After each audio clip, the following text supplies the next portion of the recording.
Welcome to this video about tests about a proportion. By the end of today's video, you should be able to state and check the random 10% and large counts conditions for performing a significance test about a population proportion, and you should be able to calculate the standardized test statistic and p-value for a test about a population proportion. Alright, so in our scenario, we are revisiting whether or not I am a good free throw shooter. Are you sure I'm not a good free throw shooter? So we used a simulation previously to estimate a p-value to decide whether or not I was exaggerating about my free throw percentage. Today we're going to use a formula to find this p-value because you don't want to have to simulate every single time. Alright, so let's take a look at this. We're going to carry out a significance test from the first scenario that we did a couple days ago, and we're going to start by writing our hypotheses. So we had a null hypothesis, which means nothing different from what is being claimed. So you write that H sub 0 and you're going to do a colon, and the claim that I was saying is that I say the population proportion of my free throws made is 80%. Okay, and so that means I am an 80% free throw shooter.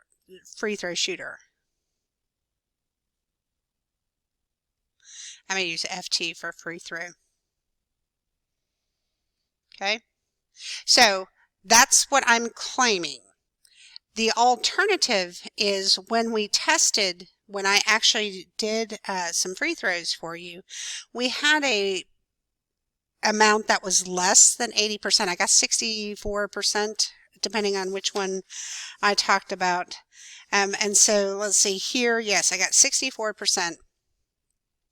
So we think the population parameter is actually less than 0.80 because our sample said 64%. And that means, in this case, we think I am less than an 80% free throw shooter.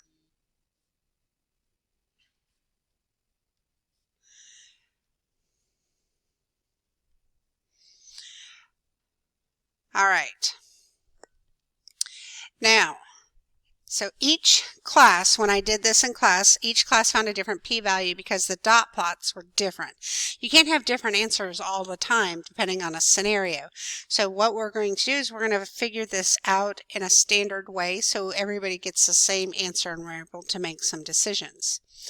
Okay, so can we use the normal distribution to model the sampling distribution of p-hat? Remember, when we're talking proportions and we want a normal sampling distribution, or approximately normal, that's where we're going to use our large counts. Okay, so we had a sample size of 50, and here we don't want to use p-hat. We want to use the population number. We're saying this is, we assume this number to be true, so we want to use that number. So 50 times 0.80 gives me 40, which is greater than or equal to 10. And then 50 times 20 gives me 10. We just barely made it there. 10 is greater than or equal to 10. So that means our sampling distribution is approximately normal. Okay. Now there are other conditions that we need to check. So we kind of did these out of order. I always like to do them in the same order because it helps me remember a little bit better. The other things we need to check is random and our 10%. So is this random?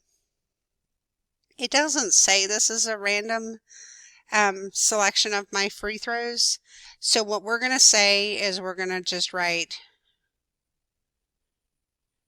random sample of 50 shots assumed.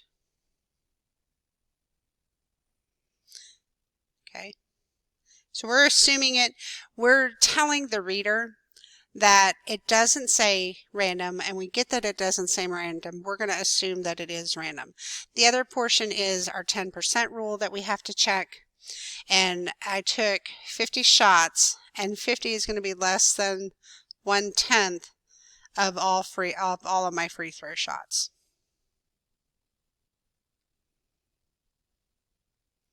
Because that's really an infinite population. It will just go on forever and ever and ever. All right, so now that the conditions have been met, we met all three of our conditions, we're going to find the mean and the standard deviation for the sampling distribution. So remember, to find the mean of the p-hat, it's going to be equal to the population parameter, which in this case is my claim of 0.8, okay, because it's the same. And if we do this, it should center around 0.8 if I am actually a 0.8 shooter. Now our standard deviation is going to be, we're still using this population number. We're assuming I'm accurate here. We don't want to use a sample. So we have 0.8 times 0.2 divided by our sample size, which is 50. Okay, and then when I calculate that out, I got 0.0566. Okay, so these are formulas we've been using. There's nothing new here. All right, now we're going to use the mean and standard deviation, and we're going to label our normal curve, and we're going to go from here. So remember, we're going to say this is normal because we got the approximately normal back up here, and it has a mean of 0.8 and a standard deviation of 0.0566. Okay, now we're going to, here's my mean, 0.8. We're going to find our z-score, because we're going to find our probabilities from our z-score. So to find the z-score, remember you're going to take the statistic, which in the sample it was 0.64, minus the mean, which is 0.8, divided by your standard deviation, 0.0566, and take a second and calculate that out. And I got negative 2.83. Okay, so what that is saying is negative 2 standard deviations and a little bit further. So back here, I'm wanting to know the probability of being in this area. Okay, so we're going to look up our z-score. So I got a z of negative 2.83 that has an area of 0.0023. So this pink area here is 0.0023, and that value that we've been finding all along, that is actually our p-value. Think of it as the probability value. Okay, and now we're going to make a comparison, just like we've been doing since day one, of what conclusions can we make because 0.0023 is less than 0.05. So I was comparing it to 5%, but this wasn't written as a percent, so I just converted the 5. We have convincing evidence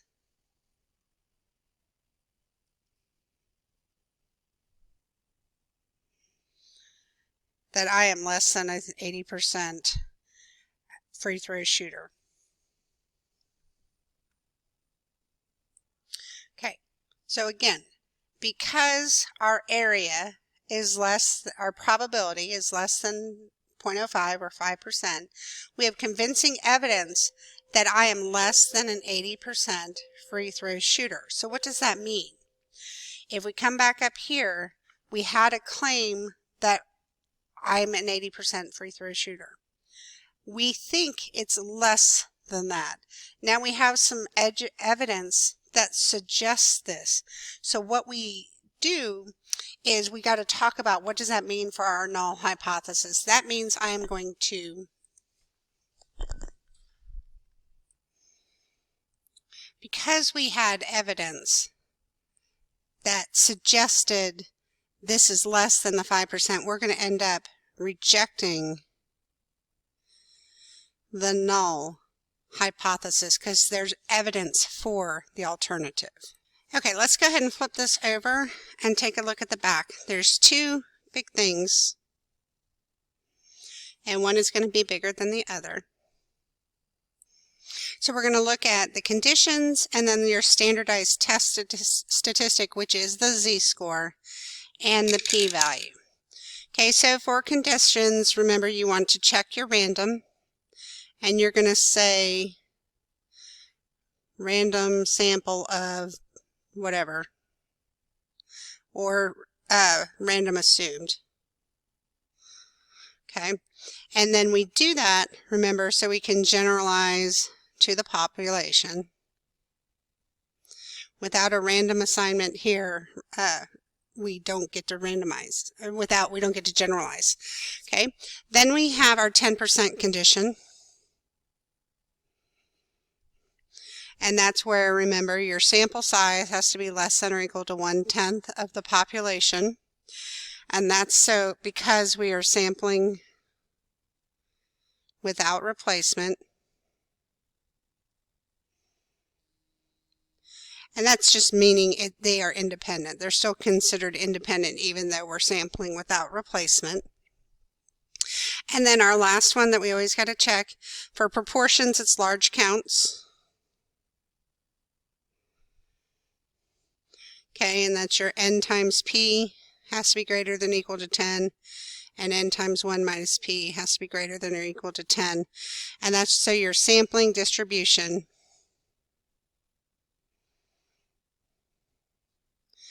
is approximately normal.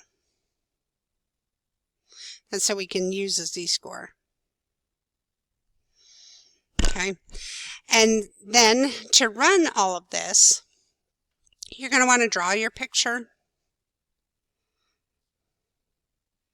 You're going to put, right now we're talking about proportions, so we'll put the population proportion there. Remember, this is your claim, okay? Not your p-hat. You want to use your claim. You want to label that it's normal with its mean and its standard deviation. Okay. So your mean is the same as the population, which is the claim.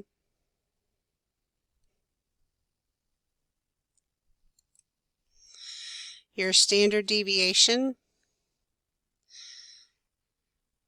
and we're using the claim value here also. Okay, so you're using a population number because we're assuming it to be true. Again, to find your z-score, you're going to take, this is where your p-hat comes in. This is the only time we're using it, when we have a hypothesis test. So your statistic minus your parameter divided by your standard deviation. And it is a standard deviation because we're using the population number, not a statistic. And you'll get your area, which is the same as your p-value. Okay. If your p-value is less than 5%, you reject the null. If your p-value is greater than 5%, that means we don't have it, the results weren't that unusual from the claim. And so that means you're going to use the terminology fail to reject. That means there's no evidence for the alternative is really what we're looking at. All right, what I'd like you to do is try the check your understanding and answer the questions the best you can. Go and check your answers with you when you're done so you know how you did, and let me know if you have any questions. See you in class.